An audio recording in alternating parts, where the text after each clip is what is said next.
সুপ্রিয় বন্ধুগণ, আসসালামু আলাইকুম। দূরে কাছে দেশে অথবা দেশে বাইরে থেকে প্রিয় বন্ধুরা ঠিক এই মুহূর্তে যেখান থেকে বাস্তব জীবনের গল্প শোনার জন্য আমার সাথে জয়েন করেছেন আমি আপন। আর যে আপন জীবনের গল্পের 830তম পর্বে আপনাকে বরাবরের মতো স্বাগতম জানাচ্ছি। বন্ধুরা, আজ আমি আপনাকে শোনাবো দিনাজপুরের ছেলে মোহাম্মদ রাব্বির জীবনের কলিজা কাঁপানো এক ভয়ঙ্কর বাস্তব জীবন কাহিনী। বন্ধুরা, আজকের গল্পের টাইটেল যে কবর থেকে উঠিয়ে খায় মৃত স্ত্রীর লাশ। এই গল্পটা কিছুটা ভৌতিক, কিছুটা প্যারানর্মাল এবং বিশেষ করে গল্পটা এক ধরনের তাবিজ কবজ ব্ল্যাক ম্যাজিক নিয়ে একটা গল্প। দেখেন, আমি এই তাবিজ কবজ নিয়ে অনেক ধরনের গল্প শুনিয়েছি, বাট আজকের এই গল্পটা এক ভিন্ন ধরনের গল্প হতে যাচ্ছে। তাবিজের প্রখর একটা মানুষকে মানুষ থেকে কিভাবে পশু বানিয়ে দেয়, আপনি গল্পটা শুনলে বুঝতে পারবেন। মৃত স্ত্রীর লাশ খেয়ে ফেলে। গল্পটা সত্যি আমার পড়ার পরে আমি নিজে অনেক ভয় পেয়েছি। যাই হোক, আমি আশা করব শুরু থেকে শেষ পর্যন্ত আপনারা গল্পটা শুনবেন এবং গল্প শেষে আমার দিনাজপুরের ভাই মোহাম্মদ রাব্বিকে আপনার মতো করে একটা মন্তব্য কমেন্ট বক্সে লিখবেন। ধন্যবাদ সবাইকে। সুপ্রিয় বন্ধুগণ, আসসালামু আলাইকুম। আমার নাম মোহাম্মদ রাব্বি, আমার বাড়ি দিনাজপুর। বন্ধুগণ, আমি আমার জীবনের গল্পটা শুরু করার শুরুতে আপনাদেরকে আমার পরিবারের ব্যাপারে জানিয়ে রাখি। আমার পরিবারে আমি আছি, আমার বাবা আছে, মা আছে, তাছাড়া রয়েছে আমার দাদা দাদি সহ আমার ছোট একটা ভাই। আমরা টোটাল 2 ভাই, আমাদের কোনো বোন নেই। আমাদের পরিবারটা দিনাজপুর শহর থেকে অনেক দূরে, সবুজ শ্যামলে করা কোনো এক অজপাড়া গায়ের এক নিম্ন মধ্যবিত্ত পরিবার। আমার বাবা পেশা একজন কবিরাজ। আমি খুব ছোটোবেলা থেকে দেখে আসছি আমার বাবা এই কবিরাজি পেশার সাথে জড়িত আছে। দূর দূরান্ত থেকে মানুষজন বিভিন্ন রোগে শোকে জিন ভূতের কবলে পড়ে আমার বাবার কাছে আসতো এবং আমার বাবা তাদেরকে সুস্থভাবে চিকিৎসা দিত। বাবার চিকিৎসায় অনেক মানুষ ভালো হয়ে যেত। আমার বাবা কারোর সাথে কোনো কন্ট্রাক্ট করতো না যে আপনার রোগ যদি ভালো হয় তাহলে আমাকে এত টাকা দিতে হবে, এরকম কোনো কন্ট্রাক্ট আমার বাবা করতো না। আব্বু বিনামূল্যে চিকিৎসা করতো, কিন্তু মানুষ উপকৃত হয়ে আমার বাবাকে কিছু টাকা পয়সা দিত এবং এই দিয়ে আমাদের পরিবারটা চলতো। আমার মা সবসময় আমার আব্বার সাথে ঝগড়া করতো, সবসময় বলতো যে আপনি কেন ফ্রিতে চিকিৎসা করেন, আপনি মানুষের কাছ থেকে টাকা নেন, মোটা অঙ্কের টাকা দাবি করেন এবং মোটা অঙ্কের টাকা দাবি করে মানুষকে চিকিৎসা দেন। আমার আব্বা সবসময় বলতো যে হুজুরটা আমার সাথে থাকে, যে জিন বা হুজুর বলেন, যেটাই আমার সাথে থাকে সেটা আমাকে এইভাবে করতে দেয় না। ও আমাকে ঠিক যেভাবে কাজ করতে বলে আমি ওভাবেই কাজ করি। আমি ওর কথার বাইরে কোনো কাজ করি না। আমি যদি টাকা পয়সা নিয়ে এই ধরনের কাজ করি তাহলে ও আর আমাকে সাহায্য করবে না, ও আমার সাথে থাকবে না। আমার মা বলে, তো এরকম জিন সাথে থাকার দরকার কি, যে জিন মানুষের কাছ থেকে তোমাকে টাকা নিতে দেয় না? এর চেয়েও ভালো তুমি মাঠে ঘাটে দিনমজুরের কাজ করো। দিনমজুরের কাজ করলেও তুমি মোটামুটি আরও কয়েকটা টাকা বেশি ইনকাম করতে পারবা। এরকম করে আমার বাবাকে আমার মা এগুলো বলে। তো বলার পর আমার বাবা সবসময় একটা কথাই বলে যে না, আমি যে কাজটা করি এই কাজটা করে আমি মানুষের উপকার করি, মানুষ আমার কাছ থেকে উপকৃত হয় এবং এটাই আমার জন্য অনেক বড় একটা পাওয়া। যাই হোক, এরকম করে সময়গুলো কাটতেছে। আর আমার যে মা ঘরে আছে তিনি কি আমার আপন মা না, তিনি হচ্ছে আমার সৎ মা, আমার মায়ের চাচাতো বোন। আমি শুনেছিলাম খুব ছোটোবেলায় নাকি আমি জন্ম হবার ঠিক আমি যখন মায়ের বুকের দুধ খাই, দুধ ছাড়বো ঠিক ওই মুহূর্তে আমার মা নাকি মারা যায়। আমাদের এলাকাতে একটা দিঘি আছে, দিঘির নাম হচ্ছে রত্না দিঘি এবং ওই রত্নাদিঘিতে আগে নাকি রত্ন পাওয়া যাইত, সোনা রত্ন এসব নাকি ওই রত্নাদিঘিতে পাওয়া যাইত। খুবই বড় একটা দিঘি এবং এত বড় দিঘি যে দিঘির এই পাশ থেকে ওই পাশ দেখা যায় না। আমার মা নাকি ভর দুপুরে ওই দিঘির ওই দিঘি থেকে পানি আনার জন্য গেছিল। তো ভর দুপুরে যখন পানি আনার জন্য আমার মা ওই দিঘিতে যায়, আমার মা নাকি দিঘি থেকে পানি ওঠানোর সময় মাথা ঘুরে পড়ে যায় এবং মাথা ঘুরে পড়ে যাওয়ার পরে অন্য মহিলাদের মুখে শুনতে পায় যে আমার মা নাকি গৈরাইতে দিঘির ভিতর পড়ে যায় এবং দিঘির ভিতরে যাওয়ার পরে আমার মা নাকি দিঘির প্রায় মধ্যখানের দিকে চলে যায়। এক পর্যায়ে ওখান থেকে আমার মায়ের লাশ বেশি ওঠে। অনেকেই বলে আমার মাকে নাকি জিনেরা বা ভূতেরা মেরে ফেলেছে। জিন ভূতেরা ভর দুপুরে আমার মাকে পছন্দ করছে এবং পছন্দ করার পরে আমার মাকে পুকুরে টেনে নিয়ে মাকে মেরে ফেলছে। এমনটাই গ্রামের মানুষের মুখে শোনা। এবং আমার মা মারা যাবার পরে আমাদের পরিবারটা তো খুবই নিম্নবিত্ত একটা পরিবার ছিল। আমার বাবা কিন্তু তখন কবিরাজি করতো না, তখন আমার বাবা কবিরাজি পেশার সাথে জড়িত ছিল না। আমার বাবা তখন মাঠে ঘাটে কাজ করতো, আমাদের ফসলি জমি ছিল, আবার জমি চাষ করতো, এটা করে আব্বু চলতো। তা আম্মু মারা যাবার পরে আমার বাবার সাথে তখন ওই জিনটা হাজির হয়, যে জিনটা আমার মাকে মেরেছে বা আমার মা যে কারণে চলে গেছে ওই জিনটা তখন এসে আমার বাবার সাথে হাজির হয় এবং ওই মা মারা যাওয়ার ফলশ্রুতিতে আমার বাবার সাথে জিনটা এসে জিনটা আমার বাবাকে এই ধরনের উপকার করে আমার বাবা তখন কবিরাজি পেশায় সাথে জড়িত পড়ে। কিন্তু আমি তো তখন অনেক ছোট, আমি এতটাই ছোট ছিলাম যে আমি মায়ের বুকের দুধ খাইতাম। সেই সময় মা যেহেতু মারা গেছে, আমার দাদি আমাকে খুব কষ্ট করে বড় করতেছিল। ওই মুহূর্তে আমার মায়েরই একটা চাচাতো বোন আছে, আমার মায়ের ওই চাচাতো বোনকে আমার আব্বা বিয়ে করে। আমার নানা নানি ওই তাদের ওই মেয়েটাকে আমার বাবার কাছে বিয়ে দেয় শুধুমাত্র আমাকে দেখভাল করার জন্য। আমার ঘরে সৎমা আসে। সৎমা আসলে আমি তো তখন দুধ খাইতাম, আমি অত কিছু বুঝতাম না। কিন্তু যখন থেকে একটু বুঝতে শুরু করি তখন থেকে দেখি যে আমি সৎমায়ের কাছে শুধু অপমানিত, লাঞ্ছিত তাই হইতাম। কোনোদিনও সৎমায়ের কাছে আমি আমার মায়ের ভালোবাসা পাইতাম না। মানুষ যখন বলে সৎমা তখন আমার রাগ লাগে। সৎ মানেই তো আপন, সৎ মানেই তো কাছের। তবে আমার সৎমা কখনোই আমার আপন ছিল না, কখনোই আমার কাছের ছিল না। তিনি সারাক্ষণই আমার সাথে খারাপ ব্যবহার করতো, দুর্ব্যবহার করতো, আমার গায়ে হাত তুলতো। এবং তিনি আমার পরিবারে আসার পর থেকে আমার পড়াশোনাটাও বন্ধ হয়ে গেল। তিনি আমার পরিবারে আসার প্রায় 2 থেকে 3 বছর পরে আমার একটা সৎ ভাই দুনিয়াতে আসে, যার নাম রাখে রাকিব।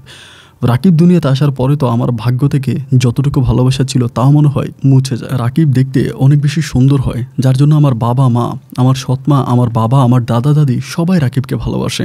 তখন আর কেউ আমার কথা বলেই না। আমি মাঝে মাঝে মায়ের কবরের কাছে গিয়ে কান্নাকাটি করতাম। মা গো বলে আমি চিৎকার করে কাটতাম। আমার মা, তুমি আমাকে কেন ছেড়ে চলে গেলা? আমি কারো কাছে কোনো ভালোবাসা পাইতাম না। প্রতিটা মানুষের কাছে অপমান, লাঞ্ছিত ছাড়া আমার ভাগ্যে কোনো কিছুই জুটতো না। এরকম করে আমার শৈশবের দিনগুলো কাটে। এমন করে আস্তে আস্তে সময়গুলো কাটতে কাটতে আমাদের বাড়ির সামনেই হচ্ছে সাফিয়া খালা বলে একজন মহিলা আছে। তো সাফিয়া খালা খুব ভালো মানুষ, ওনার একটা মেয়ে আছে, নাম হচ্ছে সাথী। তো সাথী আমাদের সমবয়সী, আমার ছোটো ভাইয়ের বয়সী হবে, বাট আমার সাথে খুব ভালো সম্পর্ক। সাথী, আমি এবং আমার ছোটো ভাই রাকিব, আমরা 3 জনেই পারস্পরিক অনেক ভালো বন্ধুত্ব ছিলাম। আমরা মাঠে ঘাটে ওখানে একসাথে যাইতাম, অনেক মজা করতাম, মাস্তি করতাম, দুষ্টামি করতাম। 3 জনের মাঝে অনেক প্রেম ভালোবাসা ছিল। এরকম করে সময়গুলো কাটতে কাটতে একদিন আমি ইয়েতে যাই, আব্বুর সাথে বাজারে যাই। তখন আমি মোটামুটি একদম ছোট না, বড়ই, আমার বয়স তখন 7 থেকে 8 বছরের মতো। তো 7-8 বছরের ছিল। একদিন আমি বাবার সাথে বাজারে যাই। তো বাজারে যাওয়ার পর আমার আব্বা যেহেতু কবিরাজি করে, আমার আব্বাকে সবাই চিনে এবং সবাই আমার আব্বাকে অনেক সম্মান করে, আব্বাকে অনেক ভালোবাসে। তো আব্বার সাথে বাজারে যাওয়ার পরে হঠাৎ করে হাঁসের আর ও ছোটো বাচ্চা না, বাচ্চা ছিলাম না, তারপরেও ওই যে হাঁসের বাচ্চা দেখার পরে আমার খুব ভালো লাগে। আমি আব্বার সাথে বায়না ধরে যে আব্বা তুমি আমাকে হাঁসের বাচ্চা কিনে দাও, আমি হাঁসের বাচ্চা পালবো। তেন আব্বু বলতেছে যে না, হাঁসের বাচ্চা কিনে দিব না, এগুলা ঘর দুয়ার নষ্ট করে, তোর মা এগুলো পছন্দ করে না। আমি তারপরেও বললাম যে না, আমার হাঁসের মাংস খুব হাঁসের বাচ্চা খুব পছন্দ হয়েছে, তুমি আমাকে হাঁসের বাচ্চা কিনে দিতে হবে। আমি নাসর বান্দা বাজার থেকে আসতেছি না। তারপরে আমার আব্বা শেষ পর্যন্ত একটা বাচ্চা কেনার জন্য গেল। তো যার কাছ থেকে বাচ্চা কিনবে তিনি বলল যে হাঁসের বাচ্চা একটা কিনে লাভ নাই, আপনি হয়তো 1 জোড়া কিনেন, না হয় 6টা কিনেন। ওনার কাছে 6টা ছিল, বললো যে 6টা কিনেন। তো এইভাবে বলার পরে আমি তখন 6টা কেনার জন্য বায়না ধরছি যে আব্বা তুমি আমাকে 6টা হাঁসের বাচ্চা কিনে দাও, কারণ ওই লোকের টুকরিতে 6টা বাচ্চাই ছিল। এরকম করে বলার পরে আমার আব্বা তখন খুব রেগে যায়, অনেক রেগে যায় যে হ্যাঁ, তোরে কোনো কিছু বুঝাইতে পারি না, কোনো কথা বললে তুই উল্টা বুঝিস, এটা ওইটা বলে আব্বু মোটামুটি আমার সাথে এক ধরনের খারাপ ব্যবহারই করে। যাই হোক, আব্বা যা করার তা তো করতে এসে এক পর্যায়ে তখন আমি হাঁসের বাচ্চা সব কিছু মিলে আব্বা তখন 6টা হাঁসের বাচ্চা কিনলো। তো 6টা হাঁসের বাচ্চা কিনলো, কেনার পরে বাচ্চাগুলোকে নিয়ে বাড়িতে গেল। এখন আমি কিন্তু বাচ্চাগুলোকে অনেক যত্ন করি, অনেক ভালোবাসি।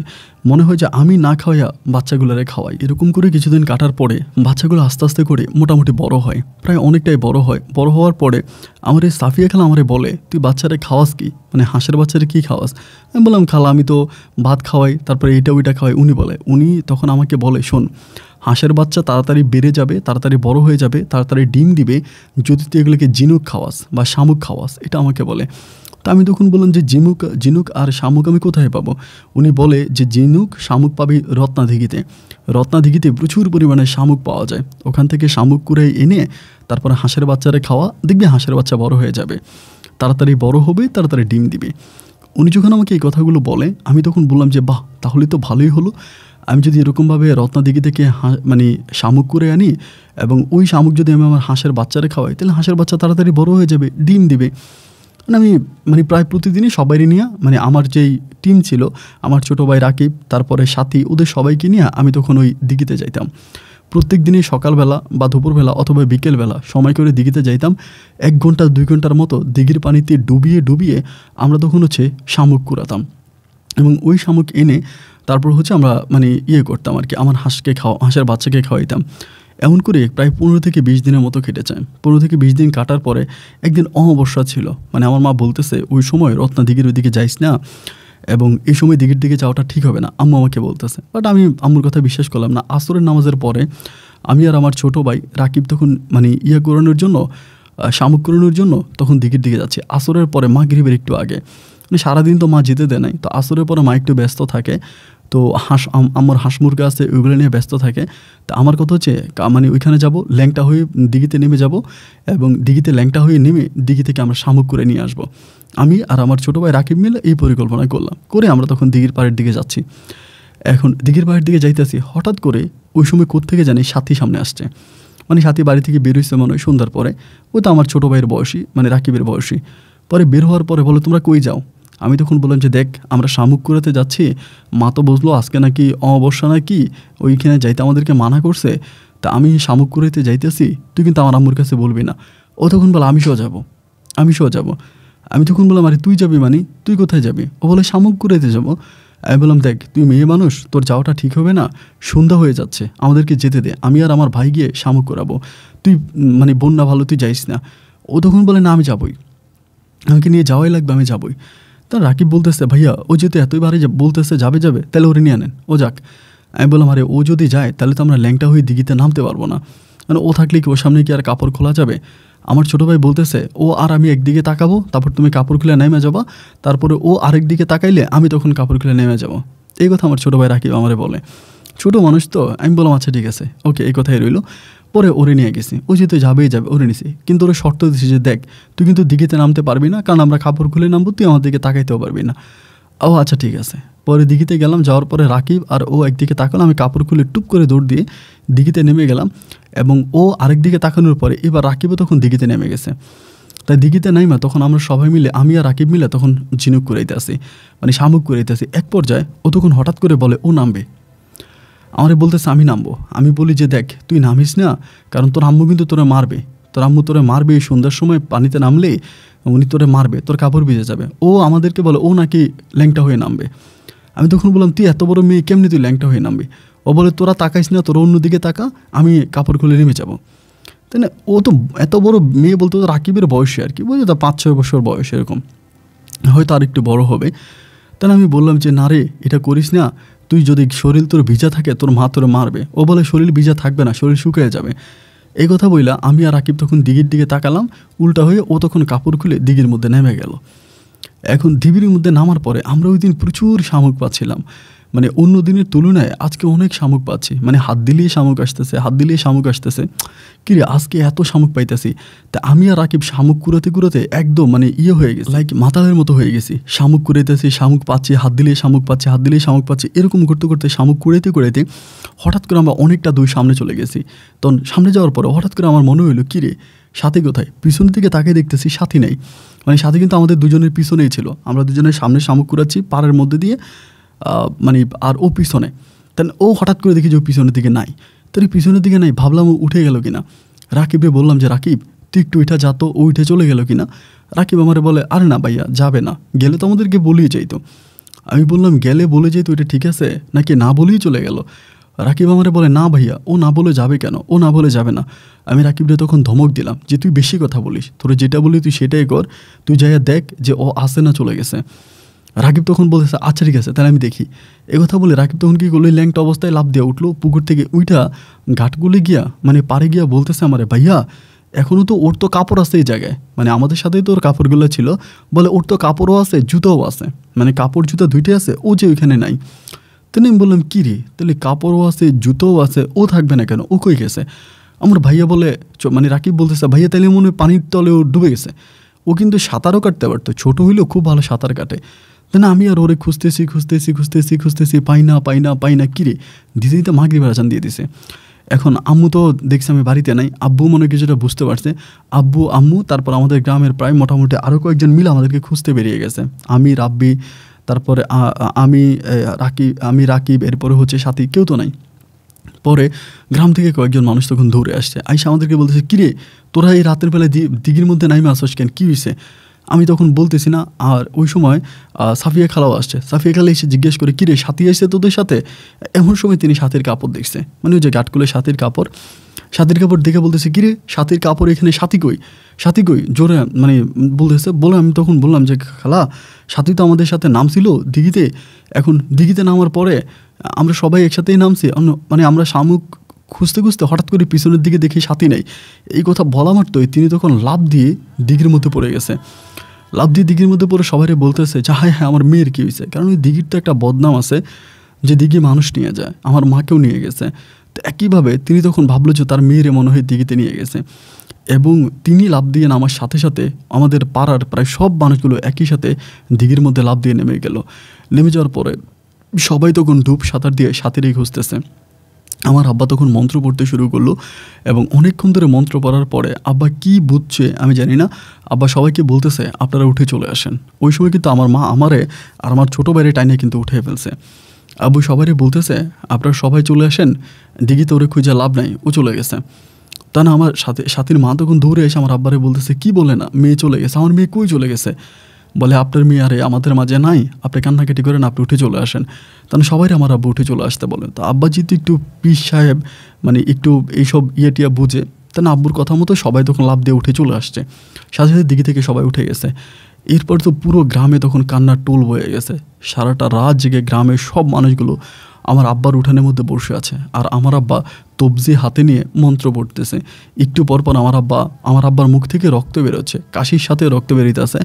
আমার আব্বাও খুব কষ্ট পাচ্ছে, দেখলে বোঝা যায়। মানুষে আমার আব্বাকে জিজ্ঞেস করে কোথায়, আমার আব্বা বলে এইখানেই খুঁজছি, ওইখানে খুঁজছি, জিনে নিয়ে গেছে, দিবে না। সারাটা রাত আমার আব্বা এরকম করে, এবং রাত 3টা প্রায় 3:30টার দিকে হঠাৎ করে আমার আব্বার জানি কী হয়, আমার আব্বা লাফাইতে শুরু করে, মানে মাটির মধ্যে এরকম লাফ দিতে মানে লাফাইতে আসে। সবাই তখন বলতেছে কী হয়েছে। আমার আব্বা তখন মুখ দিয়ে বলতেছে আমি এমন এক জায়গায় চলে আসছি, আমি এখান থেকে বের হতে পারছি না, আমাকে আটকাই ফেলছে। তো সবাই বলতেছে আর এইগুলো কী বলে, আব্বা তো আমাদের সামনে উঠানেই বসে আছে, আমরা তো সবাই দেখতেছি আব্বা উঠানে বসে আছে। তখন আব্বা বলতেছে আমি আসমানে চলে আসছি, আমার এখানে আটকাই ফেলছে, আমাকে বেরোতে দিচ্ছে না, আমাকে মেরে ফেলবে। তাহলে সবাই এর চিৎকার করে বলতেছে, মানে সবাই গিয়ে আব্বারে ধরে মানে রাখতে পারতেছি না, বা এরকম লাভ দেয়, হাল দেয়, মানে খুব খারাপ একটা অবস্থা। সবাই মিলে যাইতে ধরতেছি, কী হয়েছে, আব্বা কারো কথা শুনতেছে না।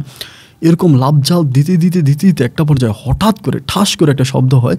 কিসের যে একটা শব্দ আমরা জানি না, মনে হয় কিছু একটা অনেক উপর থেকে নিচে পড়ে। ওই শব্দ হওয়ার সাথে সাথে আমার বাবার মুখ থেকে রক্ত বেরোতে শুরু হয়, এবং রক্ত বের হইতে ওই জায়গার ভিতরে আমার আব্বা ধরপড় করতেছে। আমরা তখন সাথে সাথে আব্বাকে ব্যানগাড়ি, আমাদের এলাকায় ব্যানগাড়ি পাওয়া যায়, ব্যানগাড়ি করে দৌড়ে হসপিটালের দিকে নিয়ে যাচ্ছি। এবং যেতে হসপিটালেরও নার্সটা সবাই তখন ঘুমিয়ে গেছে, অনেক কষ্ট করে ধাক্কায় ভিতরে নিয়ে যায়। ওই সময় কিন্তু আমার আব্বার মুখ থেকে রক্ত বেরিয়ে গেছে, এবং ভিতরে নিয়ে যাওয়ার পরে ওখানকার যিনি ডাক্তার ছিল তিনি বলতেছে আমার আব্বা নাকি বেঁচে নাই। বলতেছে উনি পড়ছে, অনেক উপর থেকে পড়ছে, ওনার ভিতরে যত হাড়গোড় যা আছে সব ভেঙে গেছে, মানে সাতনা, তারপরে হচ্ছে মানে যত হাড় আছে ভিতরে সমস্ত হাড়গুলো ভেঙে গেছে। তখন আমরা বললাম কী রে আব্বা পড়লো কই থেকে? আব্বা তো আমাদের সামনেই বসেছিল, এবং সেখান থেকে মন্ত্র পড়তেছিল, কীভাবে পড়ে গেল? আব্বুর তখন বাড়িতে নিয়ে আসলাম। বাড়িতে নিয়ে আসার পর আব্বু যেহেতু কবিরাজ ছিল, দূর দূরান্ত থেকে অনেক মানুষ তখন আমার আব্বা লাশ দাফন করার জন্য আসলো। অনেক মানুষ দূরে থেকে আব্বার লাশ দাফন করার জন্য আসলো, এবং আব্বার প্রায় দিনের 12টা বাজে, পরের দিন দুপুরবেলা আব্বার দাফন কাফন হয়ে গেল। তখন আব্বু মারা গেল, এবং আব্বুর দাফন কাফন হয়ে যাওয়ার পরে আমার মা, দাদা, দাদি সবাই তখন খুব ভেঙে পড়লো, কারণ একমাত্র আমার আব্বাই তো আমাদের পরিবারটাকে চালাতো, আমাদের পরিবারের তো আর কোনো সদস্য ছিল না।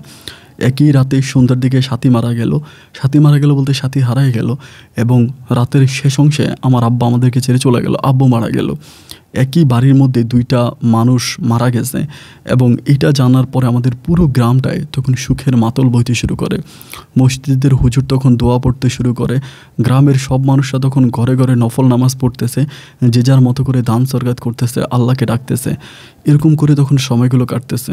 এমন পর্যায়ে আমাদের অবস্থাটা তখন খুব খারাপ হয়ে গেল। আব্বার ইনকামের উপরে যখন পরিবারটা চলতো, এখন যেহেতু আব্বার ইনকাম করতেছে না, আব্বু আর নাই, তাহলে এখন পরিবার চলবে কেমন করে? আমি আর আমার ছোটো ভাই রাকিব মিলে তখন আমরা মাঠে ঘাটে কাজ করতে শুরু করি। মাঠে ঘাটে কাজ করতেছি। আমাদের গ্রামটা ছিল মানে আপনার ইন্ডিয়া বর্ডারের পাশাপাশি, মানে আমাদের গ্রামটাই মনে হয় বাংলাদেশের শেষ গ্রাম, এবং এটার পরেই হচ্ছে ইন্ডিয়ার বর্ডার, এরপরেই হচ্ছে ইন্ডিয়া। তো এই জন্য দেখা যায় যে ওইখানে আমরা প্রচুর পরিমাণের ইয়াবা, তারপরে বিভিন্ন ধরনের মাদক দ্রব্য ইন্ডিয়া থেকে মানুষজন এসে বিক্রি করতো। তো আমার মা সবসময় আমাদেরকে বলতো যে কখনোই এইসবের সাথে এইসব করবি না, কখনো এগুলোর সাথে পাল্লা দিবি না, বা এগুলো মা আমাকে সবসময় বলতো। তো আমরা তখন এগুলো করতাম না, আমরা আমাদের মানে মাঠে ঘাটে কাজ করতাম, মাঠে কাজ করতাম, ফসল ফলাইতাম। আমি আর রাকিব একসাথে হচ্ছে ধান বোনাইতাম, এবং আমাদের যে গ্রামের অন্য মানুষগুলো ছিল তারা আমাদেরকে অনেক সাহায্য সহযোগিতা করতো। যেহেতু আমার আব্বা একজন পরোপকারী মানুষ ছিল, দিনের পথে চলতো, ভালো পথে চলতো, এই জন্য গ্রামের বাকি মানুষগুলো আমাদের পাশে এসে আমাদেরকে অনেক সাহায্য সহযোগিতা করে। আমরা যখন ধান বোনাই আমাদের সাথে থাকে, আমাদের ফসলাদি আমাদেরকে উঠিয়ে দেয়, এবং কখন কী ধরনের কীটনাশক দিতে হবে এটাও আমাদেরকে বলে দেয়। যাই হোক, আলহামদুলিল্লাহ এরকম করে তখন সময়গুলো কাটতেছে। এইভাবে সময়গুলো কাটতে কাটতে বেশ কিছুদিন কেটে গেল, বেশ কিছু বৎসরও কেটে গেল। তখন আমি অনেক বড়, রাকিবও তখন পড়াশোনা করে না, আমার সাথেই থাকে। রাকিব আর আমি মিলে তখন মাঠে ঘাটে কাজ করি। অ্যান্ড আমার বয়স তখন প্রায় 20-এর কাছাকাছি, 20 বছর কি 21 বছর হবে ওই বয়সে। তখন আমি টাগরা জোয়ান, একদম জোয়ান। তাই আমি তখন কাজ করতেছি। ওই সময় কিন্তু আমার দাদা মারা যায়, দাদি থাকে, রাকিবও জোয়ান, আমিও জোয়ান। আমরা তখন মাঠে দাফাইয়া কাজ করতেছি। আমাদের ওই বর্ডার এরিয়াতে যত ধরনের ফসল আছে সব ফসল আমরাই করি, মানে এবং বিভিন্ন ধরনের জমি বন্ধক ভাগা নিয়ে আমরা হচ্ছে ভালো মানের কৃষক হয়ে যাই। কৃষি অফিসার থেকে লোকজন এসে আমাদের সাথে ছবি উঠে যায়, এবং কৃষিভাবে হচ্ছে সরকারি থেকে যে পরিমাণের কৃষি বীজ, তারপরে এটা ওইটা আসে সরকারিভাবে আমাদেরকে দেওয়া হয়। আমরা ওই সরকারি অনেক কিছুই পাই, এবং ওটা দিয়ে আমরা তখন চাষবাস করি। আলহামদুলিল্লাহ সরকারের অনেক সাহায্য সহযোগিতা আমরা পেয়েছি এই কৃষিক্ষেত্রে। তো যাই হোক, এরকম করে কাজগুলো করতে করতে একটা পর্যায়ে আমরা যেই এলাকাতে থাকতাম ওই পার্শ্ববর্তী এরিয়াতে হঠাৎ করে বিএসএফের সাথে, মানে আমাদের যে বাংলাদেশের বর্ডার গার্ড ছিল, বর্ডার গার্ডের সাথে ইন্ডিয়ান বর্ডার গার্ডের অনেক ঝামেলা হয়ে যায়। মানে ঝামেলা হয়ে যায় বলতে এই কারণে যে ইন্ডিয়ার কয়েকটা গরু আমাদের বাঙালিরা ভিতর থেকে গিয়ে কীভাবে জানি নিয়ে আসে, ইন্ডিয়ান গরু নিয়ে আসে, ওদের গরু নাকি আমাদের বাংলাদেশে এসে কার ফসল খায় না কী করে, ওই ঝামেলা নিয়ে তখন নিয়ে আসে। মানে কী হয় এটা আমি জানি না, শুধু জানি বাংলাদেশের মানুষের সাথে ইন্ডিয়ার মানুষের অনেক ঝামেলা হয়, এবং সেই ঝামেলার সূত্র ধরে ইন্ডিয়ার বর্ডার তখন প্রচুর গরম, বাংলাদেশের বর্ডারও খুব গরম, এবং আমাদেরকে মানে বাংলাদেশ বর্ডার গার্ড তখন বলে দেওয়া হয় আমরা যাতে কেউ মাঠে না যাই, আমরা যাতে মাঠের কাছ থেকে দূরে থাকি, মাঠে না যাই, কারণ মাঠে গেলে যে কোনো সময় একটা দুর্ঘটনা ঘটতে পারে। বললো যে সবাই মাঠে যায় না, আপনারা মাঠে দরকার নেই, ফসলাদির ওই দিকে যাওয়ার দরকার নেই, কারণ ইন্ডিয়ান বর্ডার গার্ডরা গুলি করবে, এটা বলতো। তা আমরা তখন ওইদিকে যাইতামও না, মাঠে ঘাটে যাইতাম না, দূরে থাকতাম। এইভাবে প্রায় 20 থেকে 25 দিন কেটে যায়, কেউ আমরা মাঠের দিকে যাই না। মাঠের ফসল তখন প্রায় নষ্ট হয়ে গেছে, একদম সব ফসল তখন একেবারেই নষ্ট, কারণ হচ্ছে কেউ তো যায় না, সেচ দেয় না, পানি দেয় না, জমির কোনো খোঁজ খবর নেই না। তো এরকমও হয়ে যায়। এমন করতে করতে হঠাৎ করে একদিন রাতের বেলায়, মানে গভীর রাতে, প্রায় রাত 12টা-1টার মতো বাজে। তো যেহেতু এরকম একটা ঘটনা, আমাদের গ্রামটা যেহেতু বর্ডারের মধ্যে পড়ছে, তো আমরা কিন্তু সন্ধ্যার পরে সবাই ঘরে ঢুকে যাই, কারণ গোলাগুলি হতে পারে, মারামারি হতে পারে, এই জন্য আমরা সবাই ঘরের মধ্যে ঢুকেছি, আমরা ঘর থেকে কেউ বের হই না। তারপরে মধ্যরাতে হঠাৎ করে মানে একটা মেয়ের কান্না শোনা যাচ্ছে, যে একটা যুবতী মেয়ে কান্না করতেছে, এরকম একটা কান্নার শব্দ শোনা যাচ্ছে। আমাদের বাড়িতেও শোনা যাচ্ছে, আমাদের ঘর থেকেও শোনা যাচ্ছে। তাহলে চিন্তা করলাম কী রে, এরকম করে কান্না করতেছে কে, এইভাবে কান্না করার তো কোনো মানে হয় না। পরে আমি মারে ডাক দিলাম যে মা, এমন ঘটনা। আমার আম্মা তখন বলতেছে কে কান্দে কি, মানে সবাই তখন খুব ভয় পেয়ে গেল। মধ্যরাতে একটা যুবতী মেয়ে কান্না করতেছে, কান্নার শব্দ শোনা আছে। তো মোটামুটি সবার মনে একটু ভয় লাগার কথা। তো সবাই তখন ভয় পেয়ে যায়। আমিও তখন চিন্তা করতেছি কী রে, হইল কি, কী এমন ঘটনা ঘটলো যে এরকম একটা মেয়ে এসে কান্না করতেছে। এক পর্যায়ে আমি রাকিবকে বললাম যে রাকিব উঠ, দেখা যাক কী হয়। তা রাকিব আমার বলে ভাইয়া উঠাটা কি ঠিক হবে? এমনও তো হইতে পারে যে ইন্ডিয়ানরা একটা পরিকল্পনা করছে, কোনো একটা মেয়ে পাঠিয়ে দিছে আমাদেরকে ধরার জন্য, বা আমাদের সবাইকে বের করে উপর থেকে বোম মারবে। রাকিব এগুলো বলে। আমি বললাম আরে না, বর্ডার গার্ড আছে না, বর্ডার গার্ড থাকার পরে এই ধরনের কিছু হবে না, তোরে যেটা বলছি তুই এটা কর। এখন এটা বলার পরে তখন আমি বের হই, রাকিবে তখন বের হয় দরজা খুলে, আল্লাহ নামের পরে বের হওয়ার পরে দেখতে পাই আমাদের গাঁঠা কয়েকটা বাড়ি মিলে কয়েকটা ঘর মিলে একটা বাড়ি হয়, ওই বাড়ির একটা গাঁঠা থাকে, খোলা একটা জায়গা, ওই জায়গার ভিতরে একটা মেয়ে দাঁড়ায় কাঁদতেছে। তো আমার হাতে টর্চ লাইট ছিল, টর্চ লাইট টিপ দেওয়ার পরে দেখতেছি মেয়ের পুরোটা শরীর ভিজা, মানে পুরোটা শরীর ভিজা, কান্না করতেছে। তখন আমি ডাক দিলাম সবাইরে, ওই বাড়ির মানুষ সবাই বেরিয়ে আসেন, আমি রাব্বি বলতেছি, কোনো সমস্যা নেই, একটা মেয়ে কান্না করতেছে, আপনারা আসেন। এটা বলার পর তখন সব ঘর থেকে সবাই বেরিয়ে আসে এবং সাথে সাথে সাফিয়া খালাও বেরিয়ে আসে। সবাই তখন দৌড়ে বেরিয়ে এসে তখন মেয়ের কাছে যায়। মেয়ে তখন এখানে তারা কান্না করতেছে, তিনি কান্না করতেছে। এই ভিতরে যেহেতু মেয়ের শরীরটা ভিজা ছিল, এখন ওই সাফিয়া খালা জোরে ধরে সাথী বলে কান্না শুরু করে। ওনার মেয়ে, উনি এমনিও যে কোনো একটা মেয়ে দেখলে, ধরেন কোনো একটা মেয়ে দেখলে জড়ায় ধরে কান্না করে, আমার সাথী এরকম করে কান্না করে। এমনিও কোনো মানে মেয়ে দেখলে উনি কান্না করে। তো যেহেতু দেখলো যে মধ্যরাতে এই মেয়েটা এবং তার শরীর ভিজা, কোনো বৃষ্টি নাই, মানে এরকম না যে কোথাও বৃষ্টি হচ্ছে, বৃষ্টির কোনো রকমের নাই, কোথাও বৃষ্টি হচ্ছে না, কিন্তু মেয়েটার পুরোটা শরীর ভিজা আছে এবং পুরোটা শরীর ভিজা। এবং ওই মুহূর্তে তখন উনি গিয়ে জড়ায় ধরে কান্নাকাটি শুরু করছে। আমার কলিজার টুকরা আমার বাড়িতে আসছে, এটা ওটা কান্না করতেছে। মানে সবাই বলতে, স্যার এটা আপনার মেয়ে, সাথী হইলো কোত্থেকে, এটা কোত্থেকে আসছে, কী মেয়ে কান্না করে? সবাই জিজ্ঞেস করে কান্না কেন করতেছ? এক সময় বলতেছে ভাত দে, আমি ভাত খাবো, আমার খিদা লাগছে, ভাত দে, মানে তুই করে বলতেছে। তখন বোঝা গেল যে কিছুটা মনে হয় পাগলের মতোই। দেন সাফিয়া খালা তখন দৌড়ে ওনার ঘরের ভিতর নিয়ে গেল এবং ওনার ঘরের ভিতর নিয়ে তখন খাবার দিল। এবং সে মানে এত পরিমাণের খাবার খাচ্ছে, মানে খাবার দেওয়া মাত্র সে গপ গপ করে প্রায় সব খেয়ে ফেলতেছে, আবার মানে দিচ্ছে, আবার খাচ্ছে। তো সবাই দেখতেছে ও পাগল, মানে কিছুটা জামা কাপড়ও কিছুটা ছিঁড়া, মনে হলো কোত্থেকে মনে হয় চলে আসছে। তো সবাই বললো একটা কাজ করেন, ওনার যেহেতু মেয়ে মারা গেছে, মানে মেয়েরই খুঁজে পাচ্ছে না, ওই ঘরেই মেয়েটা থাকুক, পাগলটা ওই ঘরেই থাকুক, আমরা সবাই ঘুমায় যাই, সকালবেলা তখন দেখা যাবে যে কোত্থেকে আসছে না কি, আমরা তখন যেদিকে আসছে ওদিকে পাঠিয়ে দিব। এটা বলে বাড়ির সব মানুষগুলো তখন যে যার ঘরে গিয়ে ঘুমাইতে চলে গেল। একইভাবে আমি তখন আমার রুমে গেলাম, রাকিবও তখন গিয়ে আমরা শুয়ে পড়লাম। এখন শুয়ে পড়ার পরে সকাল হলো, দেন ফজরের নামাজ পড়লাম, পরে তখন বাড়ির সব মানুষ মিলে তখন একটা বৈঠকের মতো বসলাম যে কী করা যায়, এই মেয়ে আসছে কোত্থেকে। তখন মেয়েটাকে ডাকানো হলো এবং সুফিয়া খালা মেয়েটারে নিয়ে উঠানে আসলো। আসার পরে সবাই জিজ্ঞেস করতেছে যে মা তোমার বাড়ি কই, তুমি কোত্থেকে আসছো? কিচ্ছু বলে না, খালি মুখের দিকে তাকায় থাকে। মেয়েটাও দেখতে খুব সুন্দর, রাতের বেলায় অত ভালো দেখি নাই, কিন্তু দিনে দেখতেছে একদম মুখটুক অনেক বড়, গালটাল ফোলা, খুব দেখতে মায়াবী চেহারা। তখন সবাই বলতেছে যে কোত্থেকে আসছো, তোমার বাড়ি কই, তোমার ঠিকানা কি? ওই কিচ্ছু বলে না, জাস্ট চুপচাপ যে কথা বলে তার মুখের দিকে তাকায় থাকে।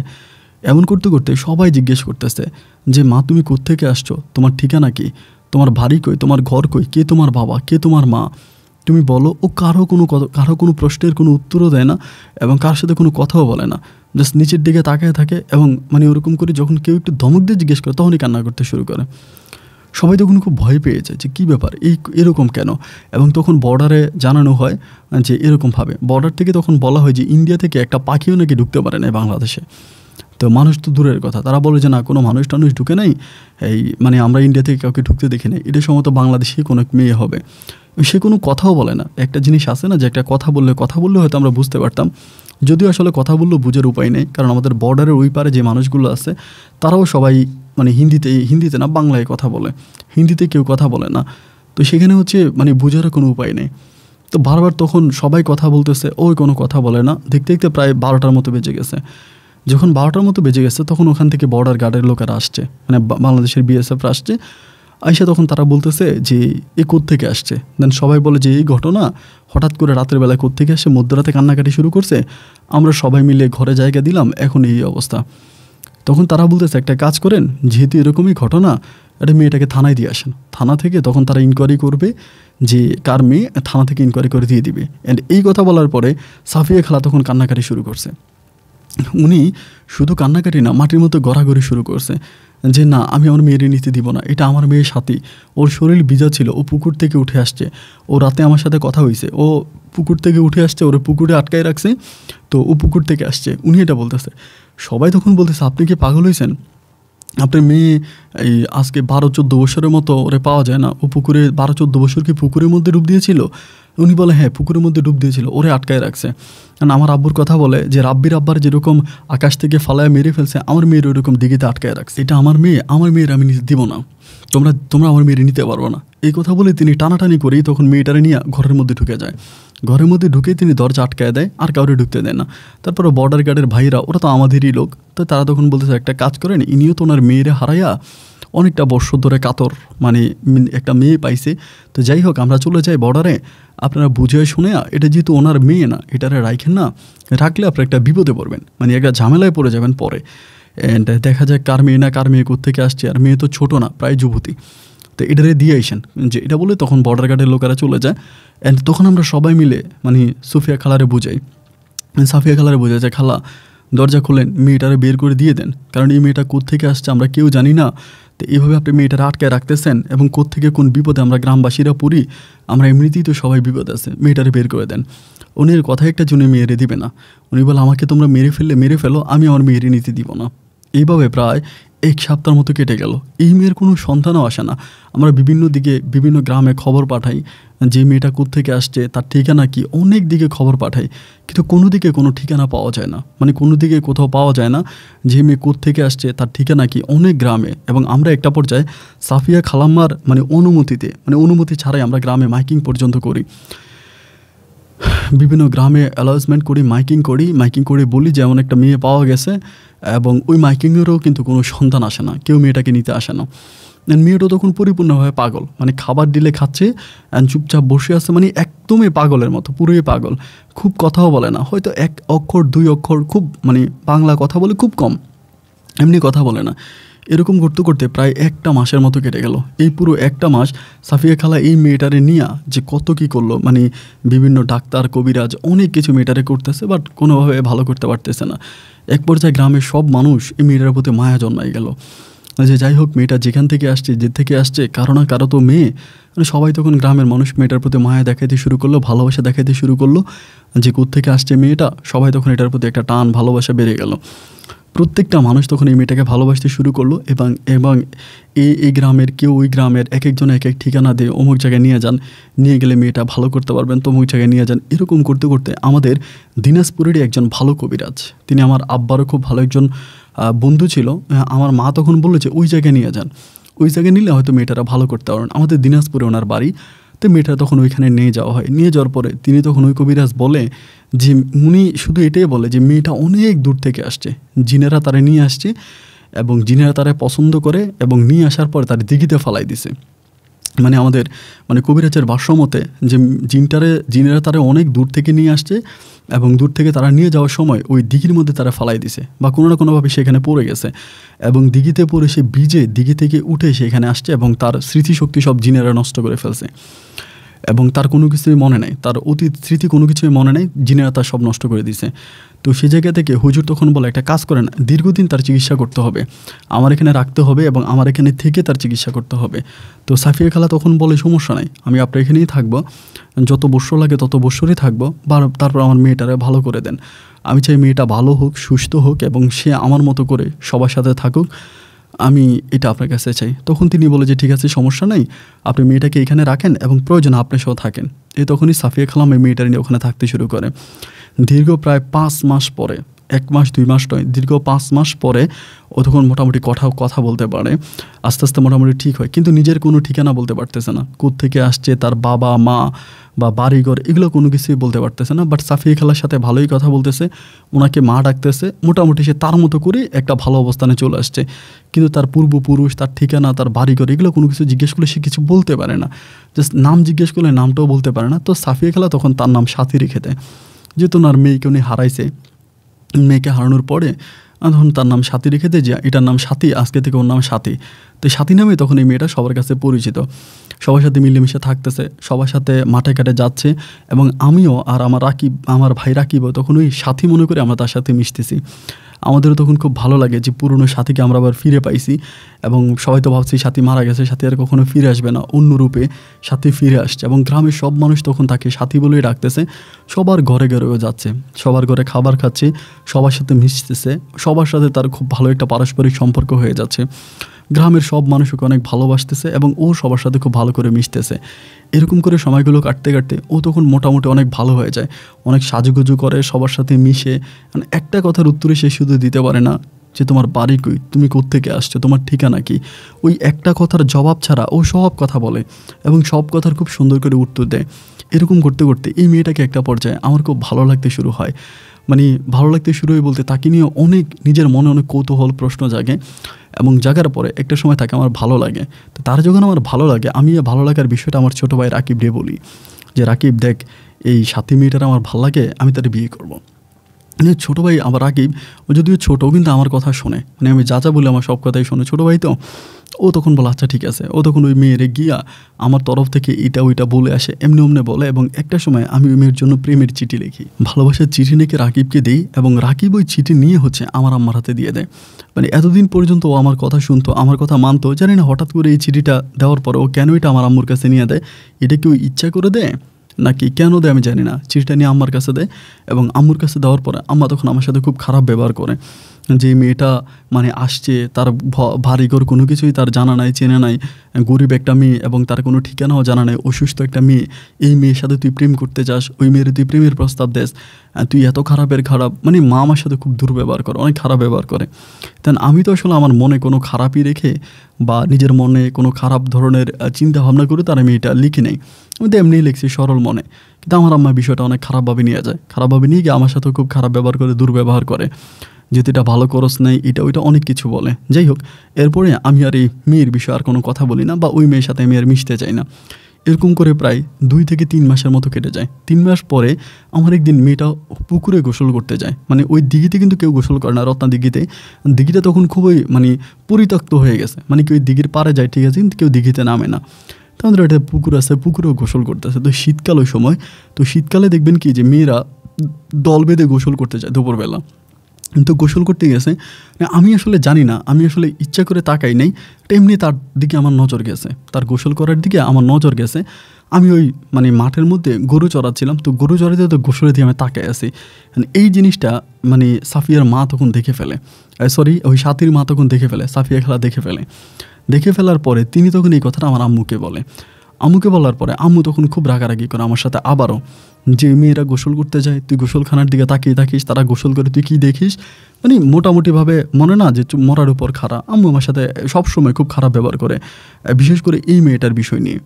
এরকম করে কাটতে কাটতে একটা পর্যায়ে আমার আম্মা তখন সাফিয়ার মানে সাথীর আম্মারে বললো যে একটা কাজ করেন, মেয়েটার যেহেতু কোনো ঠিকানা পাচ্ছে না, আজকে অনেকগুলো বছর তো আমাদের সাথে আছে এবং দেখতেও যুবতী হয়েছে, মেয়েটার বিয়ে দিয়ে দেন এবং দেখে শুনে বিয়ে দেন। উনি বলে যে আমার এই মেয়েটারে বিয়ে করবে কে, আর তো কোনো ঠিকানা জানা নাই, কোনো কিছু নাই, আমার মেয়েটারে কে বিয়ে করবে। অ্যান্ড ওই সময় আমার আম্মা তখন সাফিয়া খালারে বলে আপনার তো অনেক জায়গা সম্পত্তি আছে, অনেক সয় সম্পত্তি আছে, আপনার সম্পত্তি কিছুটা মেয়েটার নামে লিখা দেন এবং লিখে দিলেই আপনার মেয়েরে সবাই বিয়ে করবে। তিনি তখন বলতেছে লিখে দেওয়ার কী আছে, আমার তো স্বামীও নাই আর কোনো সন্তানও নাই, আমি তো এই মেয়েটারেই কোলে পিঠে করতেছি বা ওরেই আমি আদর করে বড় করতেছি। তো সুতরাং আমার যত স্থাবর যত সম্পত্তি আছে, আমার সব কিছুর মালিকে তো এটা। তো ঠিক আছে, আমি তোমার মাধ্যমে জানাই দিলাম, তুমি সবাইকে বলে দাও যে আমি ওরে বিয়ে দিলে ওর যত জায়গা সম্পত্তি, আমার যত জায়গা সম্পত্তি সব আমি ওর নামে লিখে দেবো, মানে ওর জামাইয়ের নামে লিখে দেবো। ওরে যে বিয়ে করবে তার জামাইয়ের নামে আমি সমস্ত সয় সম্পত্তিগুলো লিখে দেবো, আমার জায়গা সম্পত্তি যা আছে। এই কথা সাফিয়া খালা তখন বলল। এই কথাটা বলার পরেই আমার মায়ের ভিতরের এক ধরনের লোভ ঢুকে গেল। আমার আম্মা তখনই এসে আমার দাদির সাথে বিষয়টা আলাপ করতে শুরু করে যে আম্মা এমন ঘটনা, উনি তো এরকম বলতেছে, একটা কাজ করি তাহলে আমগো ওই রাকিবরে মেয়েটারে বিয়ে করাই দিই।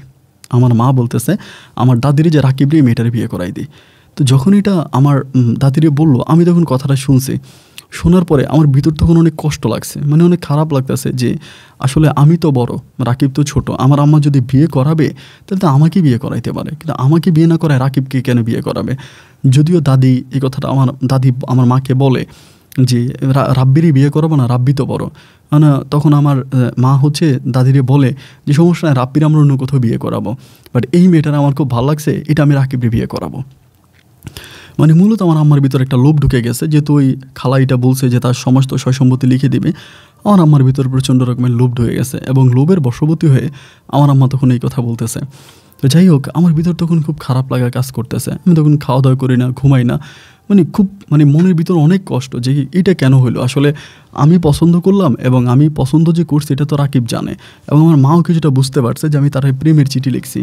এই চিঠি আমার আম্মার হাতে গেছে। তো আমার আম্মা যদি বিয়ে দিবে তাহলে আমার কাছে বিয়ে দিবে, আমার কাছে বিয়ে না দিয়া রাকিবের কাছে বিয়ে দিচ্ছে। এবং তার বড় কারণ যে তিনি আমার সৎ মা, তিনি যদি আমার আপন মা হইতো তাহলে তো তিনি আমার সাথে এই কাজটা করতে পারতো না।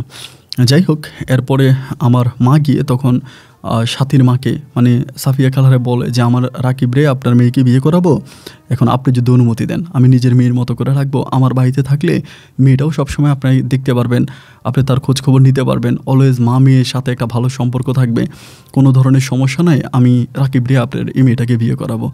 অ্যান্ড এই কথা বলার পরে সাফিয়া খালাও তখন এক কথায় রাজি হয়ে যায় যে ঠিক আছে সমস্যা নাই, তাহলে আমরা রাকিবের কাছে বিয়ে দেবো। তিনিও তখন এটা বলতেছে না যে রাকিবের বড় তো রাব্বি আছে, তাহলে রাব্বির কাছে বিয়ে দিব না, রাব্বির কথা কেউ বলে না, মানে আমি কারো কাছে কারো মনেই নেই, আমি সবার মন থেকে উঠে গেছি, রাকিবের সবার মনে আছে রাকিবের কাছে বিয়ে দিবে। তখন খুব মনে কষ্ট লাগলো, লাগার পরে তখন তারা মোটামুটি বিয়ের কথাবার্তা প্রায় মানে মোটামুটি শেষের পথে, কথাবার্তা তারা ঠিকঠাক করে ফেলতেছে, সব কিছু ঠিক। তাই আমি তখন খাওয়া দাওয়া করি না, মানে বাইরে বাইরে ঘুরতেছি, পাগলামি করতেছি, মানে নিজের মনের ভিতরে অনেক কষ্ট লাগতেছে যে এটা কী ধরনের কথা, আমি পছন্দ করলাম, এখন আমার পছন্দের ভালোবাসার মানুষটারে আমার ছোটো ভাইয়ের কাছে বিয়ে দিয়ে দিব। খাওয়া দাওয়া করি না, রাস্তায় ঘুরি, খুব বেশি একটা বাড়িতে আসি না। এই যে আমি খাওয়া দাওয়া করি না, রাস্তায় ঘুরি, বাড়িতে আসি না, এই বিষয়গুলো কিন্তু আমার দাদি বুঝতে পারছে। এবং দাদি বুঝতে পারার পরে কয়েকদিন পরেই দাদি তখন আমার একদিন জিজ্ঞেস করেছে, রাব্বি কী হয়েছে তোর, তুই আগের মতো হাসিস না, কথা বলিস না, বাড়িতে আসিস না, কেমন জানি দূরে দূরে থাকিস, তোর মনে কি কোনো কষ্ট, কোনো সমস্যা? আমি বললাম যে না দাদি, আমার মনে আবার কিসের কষ্ট হবে, আমার মা মারা গেছে, মা মারা যাওয়ার পর তো সবাই মানে ভুলে গেছে, কেউ কি আর আমার কথা মনে আছে? যদি আমার কথাই মনে থাকবে তাহলে আমারে বাদ দিয়ে কেমনে রাকিবরি বিয়ে করায়? আমার দাদি তখন বলে তুই কী বললি? আমি বললাম যেটা বললাম ঠিকই বলছি, আমি কি খারাপ কিছু বলছি বলেন? আমারে বাদ দিয়ে রাকিবরি কীভাবে বিয়ে করায়? রাকিবরি বিয়ে করে ফেলতেছে, অথচ আমার কথা কেউ বলতেছে না, আমার কথা কারো মনেই নেই। আমার দাদি তখন আমার বলে তুই কি বিয়ে করবি? এমনি বলে। আমি বললাম না, আমি কেন বিয়ে করবো, আমি তো হিজড়া, আমি কেন বিয়ে করব? দাদি আমারে বলে তাহলে তোর জন্য একটা মেয়ে ঠিক করি, আগে তোর জন্য একটা মেয়ে ঠিক করে তোরে বিয়ে করাই, এরপরে না হয় রাকিবরে বিয়ে করাবো। আমি তখন বললাম দাদি, রাকিবের সাথে যে মেয়েটার বিয়ে ঠিক হয়েছে ওই মেয়েটার আমি আগে পছন্দ করছি, এটা আমার মাও জানে, এটা রাকিবও জানে, এটা আমার সাফিয়া খালাও জানে, সবাই জেনে শুনেও ওই মেয়েটাকে সাথীকে রাকিবের কাছে বিয়ে দিচ্ছে, আমার কাছে বিয়ে দিচ্ছে না। কেন দিচ্ছে না জানো? আমার মা নাই, আমি এতিম, এবং রাকিবের তো মা আছে, এজন্য রাকিবের কাছে বিয়ে দিবে, আমার কাছে দিবে না। আমার মা যদি বাইচা থাকতো তাহলে আমার কাছেই বিয়ে দিত, রাকিবের কাছে তো আর দিত না। দাদি তখন আমার কথাগুলো শোনার পরে আমার মুখের দিকে তাকায় দাদি তখন কান্না করতে শুরু করে। আমার বলে নাতি তুই এরকম করে কেন বলতেছিস? আমি বললাম কীরকম করে বললাম, আমি কি মিথ্যে কথা বলছি? তুমি আমারে বলো, আজকে রাকিব আমার ছোটো ভাইরে তোমরা বিয়ে করাইতেছো, বড় ভাইয়ের কথা কারো মনেই নেই। আমার দাদি তখন আমারে বলে তুই কি ওই সাথী মেয়েটারে পছন্দ করস? আমি তখন বললাম দাদি আমি পছন্দ করি এবং এটা সবাই জানে, কিন্তু কেউ তো আমার পছন্দের কোনো মূল্য দিল না। দাদি আমারে বলে আমি তোরে কথা দিলাম এই মেয়েটারে আমি তোরে বিয়ে করাবো, কেমনে করাবো, কিভাবে করাবো এটা তুই বুঝতে পারবি। এই কথা বলার পরেই দাদি তখন করলো কি, মানে বিষয়টা নিয়ে তখন আলোচনা করতেছে সাথীরা তখন এমনি বুঝায়, কেমনে বুঝায় আমি জানি না, সাথীও সম্ভবত আমাকে অনেক পছন্দ করে ফেলে। মানে আমার দাদি সবসময় সাথীর সাথে কথা বলতো, অলে সাথীকে ডাকতো, ঘরে আনতো, সাথীরা আদর করতো, এরকম করতে করতে সম্ভবত দাদি আমার কথা বলে। আমি বলবো এই কারণে, সাথী আমাকে দেখলে মুচকি হাসি দিত, মানে বুঝে তো মানে আমাকে খুব পছন্দ করে, মুচকি একটা হাসি দেওয়া চলে যেত, আমার দিকে একটু লজ্জা নজরে তাকাইতো। এটা থেকে আমি বুঝতে পারি যে সাথী মনে আমারে পছন্দ করে। অ্যান্ড একইভাবে দাদি তখন কিছুদিন পরে সাথীর মায়ের কাছে কি জানি বলে, মানে সাফিয়া খালার কাছে বলার পরে সাফিয়া খালা সাথীর সাথে আলোচনা করে, কথাবার্তা বলে, অ্যান্ড বলার পরেই সাফিয়া খালা আর আমার দাদি মিলে সিদ্ধান্ত নেয় যে সাথীরা আমার কাছে বিয়ে দেবে। এবং এটা শোনার পরে মা তো মুহূর্তের মধ্যে রেগে যায় যে এটা কী ধরনের কথা, আমি তো বিয়ে ঠিক করছি রাকিবের জন্য, তাইলে কেন রাব্বির কাছে বিয়ে হবে? মা তো আমার সৎমা খুব রাগারাগি করতেছে। আমার দাদি তখন বলে বসে, দেখো রাকিবের কাছে বিয়ে দিবা ভালো কথা, কিন্তু মেয়ে তো পছন্দ করে রাব্বিরে, সাথী তো রাব্বিরে পছন্দ করে, এবং যেই পছন্দের কথা ও সাফিয়ার কাছেও বলছে, এই মেয়ের মায়ের কাছেও বলছে, তুমি না হয় আলোচনা করো। এবার আম্মা গিয়ে বিষয়টা তখন সাফিয়া খালার জিজ্ঞেস করে যে কী ঘটনা। অ্যান্ড সাফিয়া খালা তখন ডিরেক্টলি আমার আম্মাকে বলে যে আমি সাথীর সাথে কথা বলছি, সাথী তো আসলে রাব্বিরে পছন্দ করে না, রাব্বিকে সে বিয়েও করতে চায় না, সে পছন্দ করে রাকিবরে সে পছন্দ করে না, রাকিবের কাছে বিয়ে বসতে চায় না, সে পছন্দ করে রাব্বিরে বিয়ে করতে চায়। এখন আমি কি করব বলেন, মেয়ে যদি রাব্বিরে পছন্দ করে, এখন আমি তো মা হইয়া কোনো কিছু বলতে পারি না। মুহূর্তের মধ্যে তখন মানে খুব রেগে যায়, মানে এই আমার সৎমা অনেক রেগে যায়, হ্যাঁ এটা কোন ধরনের কথা, আমি আমার ছেলের বিয়ে করাবো বলছিলাম, এখনও কেন বিয়ে করবে? আমার দাদি তখন লাভ দিয়ে ওইটা বলে সে যে তোমার ছেলে, মানে দুইটাই তো তোমার ছেলে, কোনটা তোমার ছেলে না? রাব্বি যেমন তোমার ছেলে, রাকিবও তোমার ছেলে, তুমি কেমনে বলতে আসো যে তোমার ছেলে?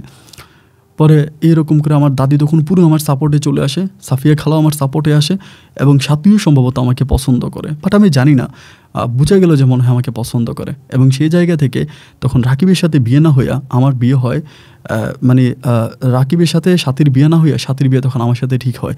এবং ওই মুহূর্তে রাকিব এবং সাফিয়া আমার ওই সৎমা তারা তখন দুজনে এক পক্ষে চলে যায়। রাকিবও তখন আমার সাথে কথা বলে না, ও প্রচুর পরিমাণ আমাকে দেখলে রাগারাগি করে, মানে ওর চোখে মুখের দিকে তাকালে মনে হয় যেন ও আমাকে মারবে, আমাকে মারতে আসবে। ওর ভিতরে এরকম একটা কোনো কথা জিজ্ঞেস করলে খুব তেরামি করে উত্তর দেয় এবং নিজ থেকে তো কোনো কথা বলেই না। মানে ওর ভিতরে এক ধরনের একটা রাগ, এক ধরনের একটা মানে এক ধরনের একটা রাগ ঢুকিয়ে দেয়। এটা হচ্ছে আমার সৎমা রাকিবের ভিতরে প্রচণ্ড রাগ ঢুকিয়ে দেয়। রাকিব আমার সাথে কথাই বলে না, মানে কথা বলতে গেলে খুব খারাপ ব্যবহার করে, দুর্ব্যবহার করে, মানে কেমন জানি একটা অবস্থা। তো আমি বুঝতে পারছি যেহেতু আমি সাথীকে বিয়ে করতেছি, রাকিব এটা মানতে পারে না এবং আমার সৎমা মানতে পারে না। যাই হোক, এভাবে দিন তারিখ ঠিক হয়। দিন তারিখ ঠিক হওয়ার পরে পারিবারিকভাবেই তখন সাথীর সাথে আমার বিয়ে হয়। বিয়ে হবার পরেই আমি যে ঘরে থাকতাম ওই ঘরে সৎমা অলওয়েজ আমার সাথে ঝগড়া করে, হ্যাঁ নিজে কিছু করস না, বউরে খাওয়াবে কি, এটা ওইটা মিলে খুব ঝামেলা করে। আমার দাদি তখন বলে যে ঠিক আছে, এতই যেহেতু ঝামেলা করতেছ, ওরে কিছু জায়গাটাকে লিখে দাও, ওর জায়গা আছে, ওর জমি চাষ করবে, কইরাও আলাদা খাবে, তোমাদের সাথে খাবে না। তো এটা বলার পরে আমি তখন কী করলাম যে ঠিক আছে, আমার দাদি কিন্তু আলাদা ঘরে থাকতো, আমি এবার কী করলাম, সাথী নিয়ে আলাদা হয়ে গেলাম। সাথীকে নিয়ে আলাদা হয়ে তখন দাদির ঘরে আমি সাথী নিয়ে থাকতেছি। আমি, দাদি, সাথী তখন আমরা একসাথে থাকি, এক ঘরে থাকি। এবং আমার মা আর রাকিব তখন আলাদা একটা ঘরে থাকে। এরকম করে সময়গুলো কাটতে কাটতে প্রায় মাস তিনিকের মতো কেটে গেছে। মাস তিনিক কেটে যাওয়ার পরে সাফিয়া খালা তখন একদিন আমাদের ঘরে আসছে। তখন তো তিনি আমার শাশুড়ি, আমি ওনাকে মা করে ডাকি। তিনি তখন আমার ঘরে এসে বলতেছে যে আমার মেয়েটারে বিয়ে দিলাম সব কিছু ভালোর জন্য, সুখের জন্য, শান্তির জন্য, কিন্তু সুখ শান্তির চেয়েও তো এই পরিবারে এখন কষ্টটাই বেশি হচ্ছে। পারস্পরিক সবার মাঝে এখন অনেক ধরনের হিংসা বিদ্বেষ কাজ করতেছে। এটা তো ঠিক না। তোমার মা কেন আলাদা খাবে, তোমার ছোটো ভাই কেন আলাদা থাকবে, তোমরা তো সবাই আগে একসাথেই ছিলা। এখন সাথীরই বিয়ে দেওয়ার পরে তোমাদের পরিবারে একটা ফাটল ধরে গেছে, এই ফাটলটা তুমি মেক আপ করো। আমার শাশুড়ি আমাকে বলতেছে যে ফাটলটা তুমি মেক আপ করো, কীভাবে তোমার মায়ের সাথে চলা যাবে, কিভাবে তোমার মা তোমাদের সাথে থাকবে, কিভাবে রাকিব তোমাদের সাথে থাকবে, এগুলো সব তোমরা ঠিকঠাক করো, অন্যথায় এখানে একটা ঝামেলা হবে, আমার শাশুড়ি বলে। আমি তখন বললাম যে আচ্ছা মা ঠিক আছে, আপনি চিন্তা করেন না, আমি সব কিছু ঠিক করব। এবার একদিন আমি দাদিরে বললাম যে দাদি, আজকে আমরা মায়ের এখানে খাবো। এক রাতের বেলা আমি ডিরেক্টলি মার বাসায় চলে গেছি, মার ঘরে গেছি। যে বললাম মা কী রান্না করছো, আমরা সবাই মিলে খাবো। ওইরকম করে খাওয়া দাওয়া করতেছি, মা তখন মানে হাসি দিয়ে বসে এবং হাসি দিয়ে মোটামুটি তখন সবাই আমরা তখন একসাথে হয়েছে, এক ঘরে তখন আমরা খাচ্ছি। তো আমি তখন মাঠে কাজ করি, রাকিব তখন আর মাঠে কাজ করে না, ও তখন ঘরেই থাকে, বাড়িতেই থাকে, পোলাপানের সাথে মিটে। আমি তখন মাঠে প্রচুর কাজ করি। একদম সকালে সূর্য ওঠার পর আমি মাঠে চলে যাই, মাঠে গিয়ে কাজ করি এবং সন্ধ্যার পরে মাঠের এখান থেকে আসি। এইভাবে কাজ করতেছি। এইভাবে কাজকাম করতে করতে প্রায় 3-4 মাসের মতো কেটে যায়। এর মাঝে কিন্তু সাথী কোনো বাচ্চা কনসেপ্ট করে না, ওর পেটে কোনো বেবি আসে না, মানে কোনো বেবি হয় না। 3-4 মাস পরে হঠাৎ করে মানে আমি একটা বিষয় খেয়াল করে দেখি, সাথী ঘুমের মধ্যে কেমন করে জানি আবল তাবল কথাবার্তা বলে, মানে কী জানি কথা বলে, ঘুমের মধ্যে কথা বলতে থাকে। তাহলে আমি মানে ঘুমের মধ্যেও কী কথা বলে, আমি ওরে নাড়া দে, এই কী বলো, উদিমা লা দিলেও ঠিক হয়ে যায়। হয়ে বলে কী হয়েছে, আমি তুমি ঘুমের মধ্যে কী কথা বলো, বলে কই না তো, আমি তো ঘুমের মধ্যে কোনো কথা বলি না। মানে এরকম করে প্রায় প্রতিদিনও ঘুমের মধ্যে কথা বলে। আমি তখন দাদিরে জিজ্ঞেস করলাম যে দাদি এই ঘটনা, সাথী তো প্রত্যেক দিনে ঘুমের মধ্যে কথা বলে, কী কথা বলে ঘুমের মধ্যে, এরকম বগর বগর করে কী বলে, আমি তো বুঝি না। দাদি আমার বলে সমস্যা নেই, এখন পেটে বাচ্চা কাচ্চা হবে মনে হয়, এরকম পেটে বাচ্চা কাচ্চা হওয়ার সময় মেয়েদের প্রতি একটা সমস্যা হয়, তুই একটা কাজ করে হুজুর থেকে একটা তাবিজ পরা নিয়ে আয়। হুজুর থেকে তাবিজ এনে দিছে, ও তাবিজ পড়বে না, আবার এইসব তাবিজ কবজ যেগুলো পড়ে না, ওই সবসময় তাবিজ কবজের কাছ থেকে দূরে থাকে, তাবিজ পড়ে না। তাবিজ পড়ে না, তা না পড়ার পরে আমি তো বুঝি না কী হয়েছে। পরে আমার মারে বলে যে মা ওই সময় কিন্তু আমার আম্মু আমার সাথে অনেক ভালো, আমার আপন যে মা আমার সাথে অনেক ভালো। না আমারে বললাম যে আম্মা সাথী তো এরকম করতেছে, ঘটনাটা কি, ওই এরকম করতেছে কেন, কারণ কি? আমার আম্মা বলে ঠিক আছে আমি পানি পরাই না দেবো। তো মা পানি পরাই না দে, তাবিজ পরাই না দে, এটা ওইটা দে, কিন্তু ওর পরিস্থিতি দিনে দিনে আরও খারাপ হচ্ছে। মা কখনো এই কবিরাজের কাছে নিয়ে যায়, কখনো ওই কবিরাজের কাছে নিয়ে যায়। একটা সময় ও কেমন জানি মানে আমার সাথেই শোয়, আমার সাথে থেকে হঠাৎ করে বলে আমি রাকিবের কাছে যাব, আমি রাকিবের সাথে খেলবো, আমি রাকিবের সাথে এটা করবো, আমি রাকিবের সাথে ওইটা করবো। তো আমি ভাবলাম যেহেতু আমরা সবাই এক পরিবারে থাকি, তো রাকিব তো আমারই ছোটো ভাই, ওই রাকিবের কাছে যেতেই পারে কোনো না কোনো কারণে। ওই রাকিবের কাছে যায়, রাকিবের সাথে খেলে, রাকিবের সাথে থাকে, অনেক সময় দেখি। তো আমার ছোটো ভাই, আমি তো মাইন্ড করি না, এরকম আমি মাঠে কাজ করি, ও রাকিবরা ছাড়া কিচ্ছু বোঝে না। ধরেন খাইতে বসছি তো, রাকিব না খাইলেও খাবে না, এবং এরকম করতে করতে একদিন হঠাৎ করে রাতেও আমাকে বলে আমি রাকিবের সাথে ঘুমাবো। রাতের বেলায়। আমি তখন বললাম যে, সাথী যাই করো ঠিক আছে, তোমার সব কিছু মানলাম, তুমি পাগলামি করো বা তোমার বাবা মায়ের কোনো ঠিকানা নাই, না থাকার কারণে আমি তোমাকে অনেক ছাড় দেই, সুযোগ দেই, কোনো প্রতিবাদ করি না, কোনো কথা বলি না, কিন্তু এটা তো মানা যায় না। তুমি হঠাৎ করে এটা কী ধরনের কথা বলতেছো, তুমি রাকিবের সাথে ঘুমাবা, মানে এটা কী ধরনের কথা, তুমি কেন রাকিবের সাথে ঘুমাবা? আমাকে বলতেছে আমি রাকিবের সাথে ঘুমাইলে তোমার সমস্যা কী, আমি রাকিবের সাথে ঘুমাবো। এই নিয়ে তর্কাতর্কি করে ও তখন বালিশ নিয়ে রাকিবের ঘরে চলে যাবে।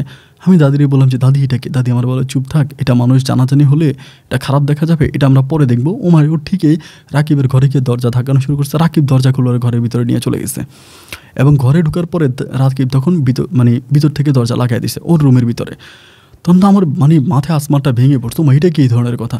আমি চিৎকারও করতে পারি না। আমার দাদি আমার বলে না না কথা বলিস না, এটা মানুষ খারাপ বলবে, এটা মানুষ খারাপভাবে নিবে, এটা নিয়ে কোনো কথা বলিস না, চুপ থাক, এটা নিয়ে কোনো কথা বলিস না, এটা মানুষ খারাপ বলবে। আমার সৎমাও তখন মুসকে মুসকে হাসতেছে ঘরের মধ্যে ঢুকা।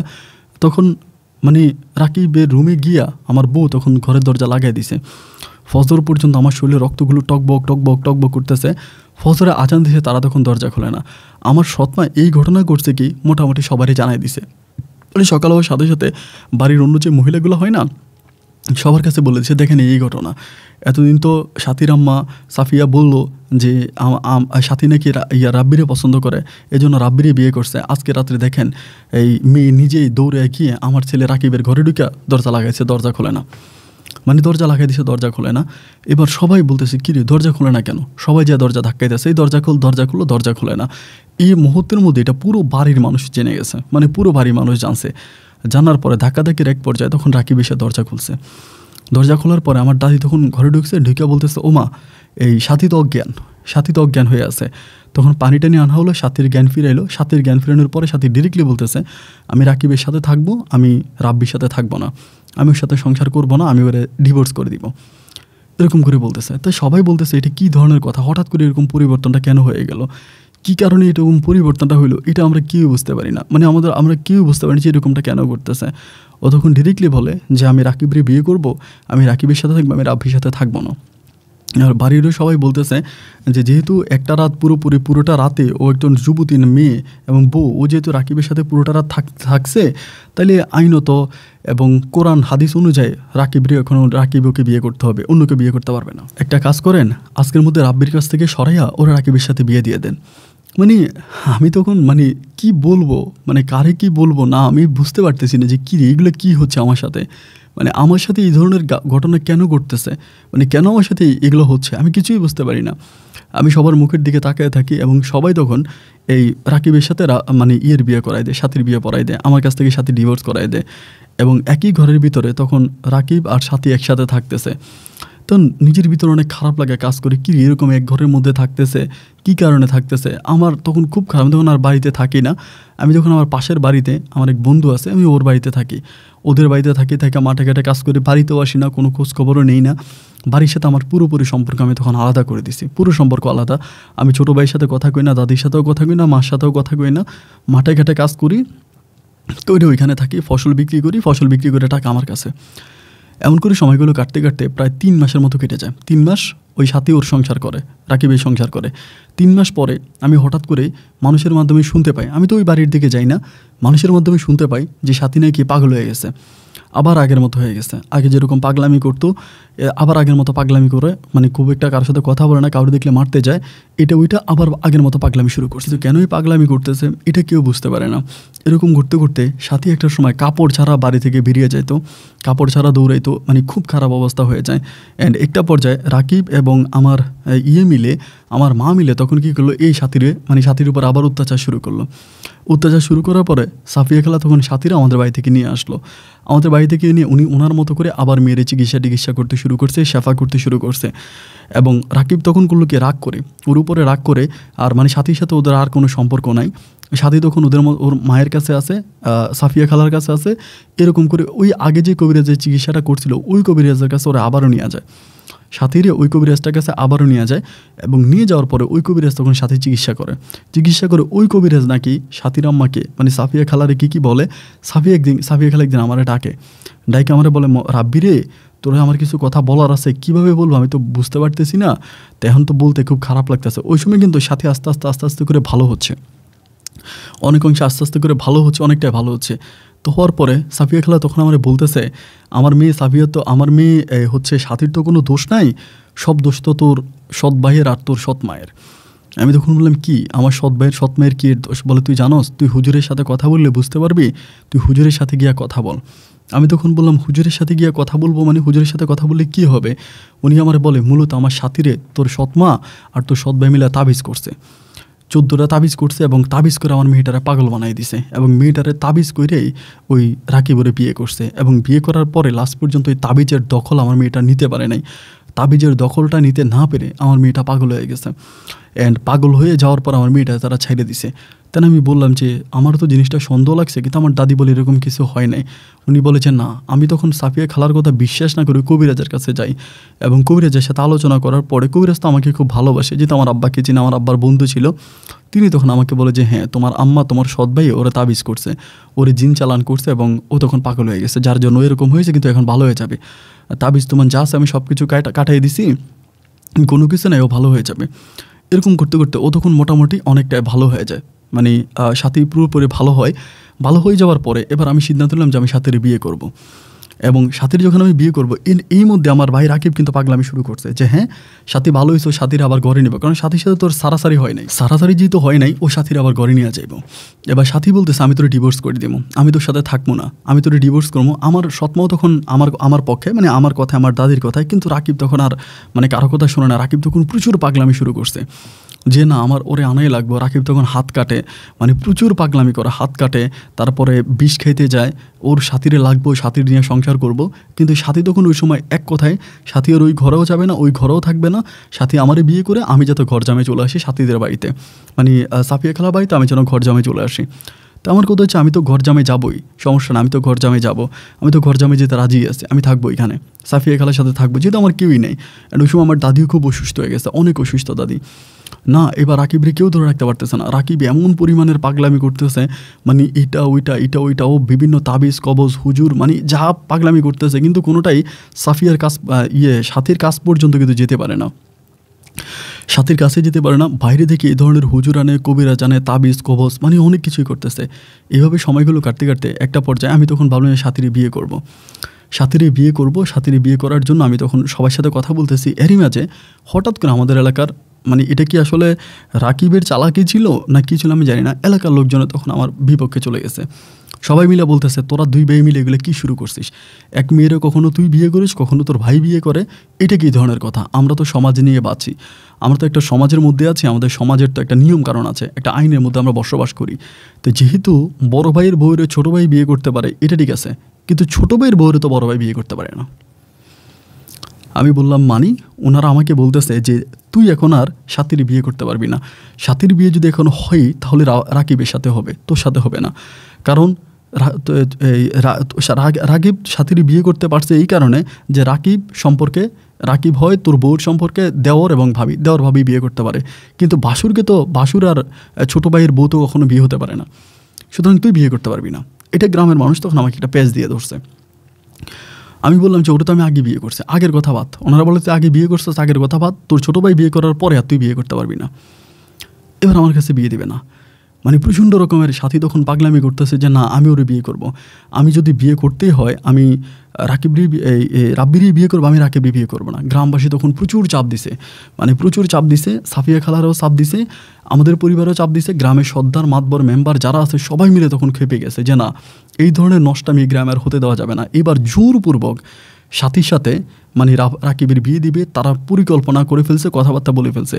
সাথী তখন কান্নাকাটি করতেছে, চিৎকার চেঁচামেচি প্রচুর করতেছে যে আমি এখানে থাকবো না, আমি বিয়ে করবো না। কিন্তু না, পরের দিন বিয়ে। এর আগের দিন রাতের বেলায় আল্লাহর কি হুকুম আর কি, আমি জানি না এটা কেন ঘটলো বা কী কারণে ঘটলো। সাথী তো আগে থেকেই পাগল ছিল, নাকি পাগলামির কারণে নাকি আমি জানি না, রাত 3টা বাজে আমি তখন কান্না করতেছি ঘরের মধ্যে বসে। পরের দিন সাথীর সাথে রাকিবের বিয়ে আবার পুনরায়, আবার ওরা কলমা কাবিন করে আবার ঘরে যাবে। তাই আমি কান্না করতেছি ঘরের মধ্যে বসে কান্না, চিৎকার করে কাঁদতেছি। হঠাৎ করে রাত 3টা বাজে সাফিয়া খালা দিছে একটা চিৎকার। কিরে সাফিয়া খালা এমনি চিৎকার দিল কেন? সাফিয়া খালার চিৎকার শুনে সবাই সাফিয়া খালার ঘরের দিকে দৌড় দিলাম। অ্যান্ড ঘরের দিয়ে দৌড় দিয়ে দেখতেছি যে ফ্যানের সাথে সাথী ঝুলে আছে ফাঁসি দিয়া।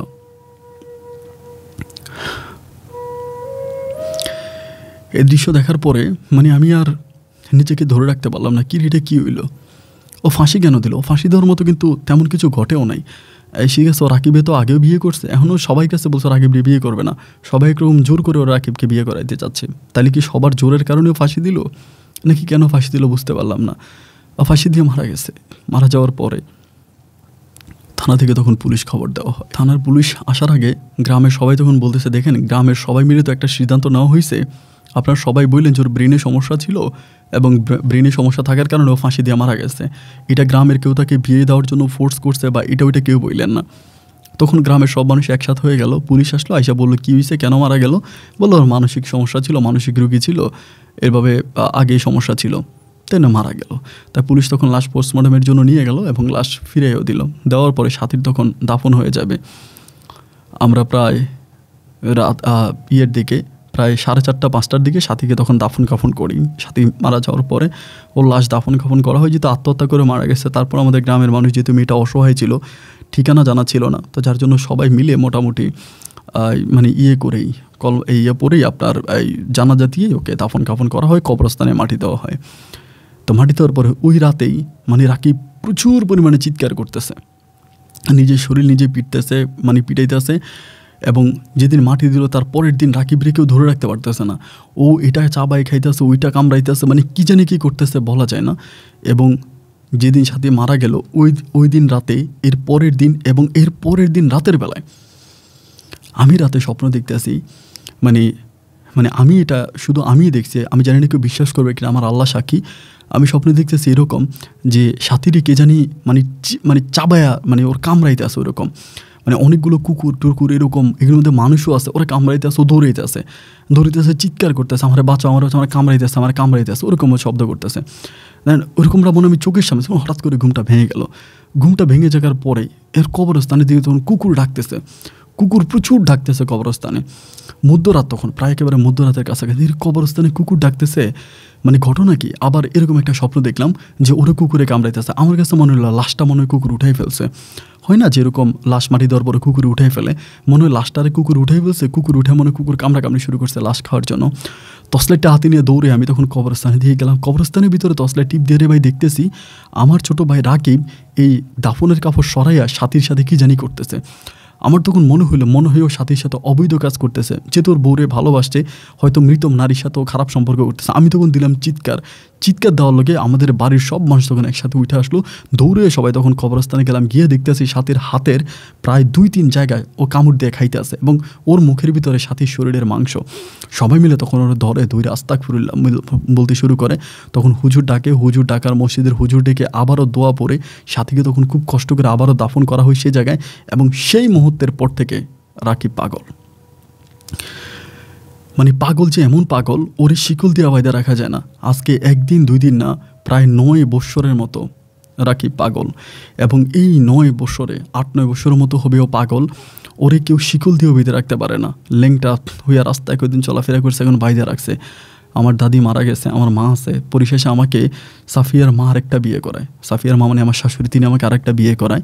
অ্যান্ড বিয়ে করানোর পর আলহামদুলিল্লাহ আমার 2টা পুত্র সন্তান, একটা কন্যা সন্তান হয়। আমি তাদেরকে নিয়ে এখন অনেক সুখে আছি, শান্তিতে আছি। কিন্তু আমার সৎ মা আমার সাথে আছে। বাট রাকিবের অবস্থা এরকম, রাকিব প্রচুর পরিমাণের পাগলামি করে। এখন ওরে শিকল দিয়ে বাইদা রাখি, ও এখন ওই শিকল দিয়ে বাইদা রাখে। ওর অবস্থা খুব খারাপ। এবং ডাক্তার, কবিরাজ, আমরা কোনো কিছু বাদ রাখি নাই। এবং বেশিরভাগ কবিরাজের কাছে গেলে বলে তাবিজের, ও নিজে তাবিজ করছে, বউর নামে তাবিজ করছে, নিজের নামে তাবিজ করছে, এবং তাবিজের ফলশ্রুতিতে ওর আজকেই পরিণতি হয়েছে। যাই হোক আপন ভাই, আমি দীর্ঘদিন ধরে আপনার গল্পগুলো শুনে আমার ভালো লাগে, এবং ভালো লাগা থেকে আজকে আমার জীবনের গল্পটা আপনাকে বললাম। যদি আপনার কাছে মনে হচ্ছে গল্পটা প্রচার করবেন, তাহলে প্রচার করেন। আমি আপনার মুখে আমার জীবনের গল্পটা শুনে অনেক শান্তি পাবো। সবার কাছে দোয়া চাই, আপনার কাছেও চাই। আপনি যদি গল্পটা প্রচার করেন, আপনার সব সাবস্ক্রাইবারদেরকে বলবেন যেন আমার বউ সাথীর জন্য সবাই দোয়া করে। জানি না কেন সাথী এরকম ছোট্ট একটা বিষয় আত্মহত্যা করে মারা গেল। আমার সাথীর জন্য বেহেশতে চায়, আমিও দোয়া করি, আপনারাও দোয়া করেন। ভালো থাকবেন আপন ভাই, আসসালামু আলাইকুম।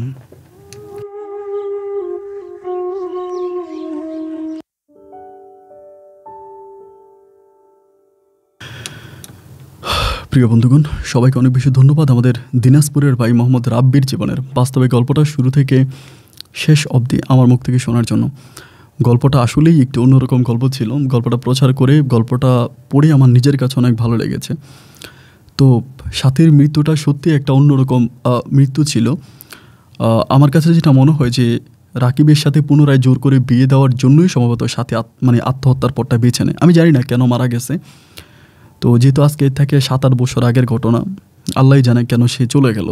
এবং সবচেয়ে অদ্ভুত বিষয় আমার কাছে যেটা মনে হলো এই গল্পের, যে মানে সাথীর পরিচয় হঠাৎ করে রাত দুপুরবেলা একটা মেয়ে একটা গ্রামে চলে আসছে এবং তার পুরো শরীর ভিজা, তার কোনো ঠিকানা খুঁজে পাওয়া যায়নি। এবং এতগুলো বছর, অনেকগুলো বছর কিন্তু সাথী রাকিবের সাথে সংসার করে, রাব্বির সাথে সংসার করে, রাব্বির সাথেই বেশিরভাগ করে সংসার করে।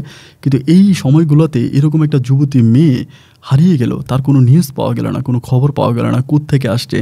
এবং কবিরাজের ভাষ্যমতে ওরে দূর থেকে কোথাও দূরের জিনেরা নিয়ে যাচ্ছিল এবং নিয়ে যাওয়ার সময় পুকুরে ফালাই দিয়েছে বা দিঘিতে ফালাই দিয়েছে, ওইখান থেকে সে উঠে আসছে। এবং যেই সাথে খাইতে পারলো, পড়তে পারলো, বসতে পারলো, সবার সাথে এত মধুর সম্পর্ক করতে পারলো, এত ভালো মেয়েটা তার বাবা মায়ের ঠিকানা বলতে পারতেছিল না, শেষ অবধি পর্যন্ত বলতে পারতেছিল না যে তার মূল ঠিকানাটা কোথায়। আমাদের এলাকা থেকেও অনেক বছর আগেই লালমাই বলে একটা জায়গা আছে আমাদের এলাকার পাশে, ওখান থেকে একটা মেয়ে একইভাবে চলে যায়, যুবতী একটা মেয়ে। এবং চলে যাওয়ার প্রায় অনেক বছর পরে, 8-9 এরকম প্রায় 5-6 বছর পরে মেয়েটা পুনরায় আবারও ফিরে আসে। এটা অনেক বছর আগের কথা, আমার আম্মুর মুখে শোনা আর কি। এবং আসার পরে মেয়েটা তখন এমন কিছু কথাবার্তা বলে যে তাকে এমন এক জায়গায় নিয়ে যাওয়া হয়েছিল এবং তাকে ফল খাওয়াইছে, তারে বিয়ে করার জন্য প্রস্তাব দিছে, তাকে বিয়ে করতে চাইছে। ওইখানে আমাদের পৃথিবীর মতো আরেকটা পৃথিবী, এখানকার মানুষগুলো সম্বন্ধে সে বলল। মানে এগুলো শোনার পরে সবাই মনে হয় যেন রূপকথার গল্পের মতো মনে হলো। কিন্তু মেয়েটা এত বছর পরে ফিরে এসে সবাইকে একটা নিউজে দিল যে হ্যাঁ আমি এগুলো দেখে আসছি, আমাকে ওই জায়গায় নিয়ে গেছে। এই জন্য কোরআন অনুযায়ী আমরা জিনকে বিশ্বাস করতে হবে এবং আমাদের মানুষের চেয়েও জিন জাতি আরও বেশি। আমরা মানুষ যত বেশি, কোরআন অনুযায়ী, হাদিস অনুযায়ী জিনেরা আরও বেশি। তো সেখানে জিনেদেরও একটা পৃথিবী আছে, তারাও কোনো একটা পৃথিবীতে বসবাস করে, তাদেরও সন্তানাদি আছে, তাদেরও ফ্যামিলি আছে। যেহেতু জিন এবং ইনসান তাদের বিচার মৃত্যুর পরে আল্লাহ তাআলা করবে, তো সেই জায়গা থেকে তাদেরও একটা পৃথিবী আছে, তাদেরও গভর্নমেন্ট আছে, সরকার আছে, তাদেরও বাচ্চা কাচ্চা আছে, ফ্যামিলি আছে। তো যাই হোক, সে জায়গা থেকে হিসাব করলে মনে হয় যে সাথীকে আসলেই কোনো জায়গা থেকে নিয়ে যেতে যাচ্ছিলো এবং সে জায়গায় ওই রত্নাদিঘিতে ফেলে দেওয়া হয়েছিল। কথাটা আমার কাছে সত্যিই মনে হয়। যাই হোক বন্ধুরা, গল্প যদি আপনাদের ভালো লাগে তাহলে অবশ্যই লাইক দিবেন। আর এই গল্প সম্বন্ধে কোনো কিছু জানা থাকলে কমেন্ট বক্সে লিখবেন। আর আপনার কতটুকু ভালো লাগলো গল্পটা সেটাও কমেন্ট বক্সে লিখতে ভুলবেন না। সবাই ভালো থাকবেন, সুস্থ থাকবেন।